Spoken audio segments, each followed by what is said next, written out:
In this video, I'm going to show you how to rename StrawPage. Now, the first thing you want to do, in case you are inside your page, you want to click on this button top left to go back to your dashboard, and then on your dashboard, click on the Home tab.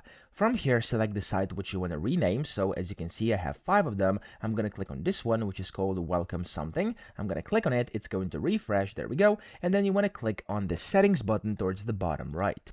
Now, when you do that, scroll to the very bottom of the Settings page, and here it says Rename this site, and as you can see, I can now rename it. So right now it's called Welcome TMS. I'm just going to rename it to Welcome to my site 1212, and I'm just going to click on rename this site, click it twice just to make sure, and it's going to kind of blink over here. Sometimes it does. There we go.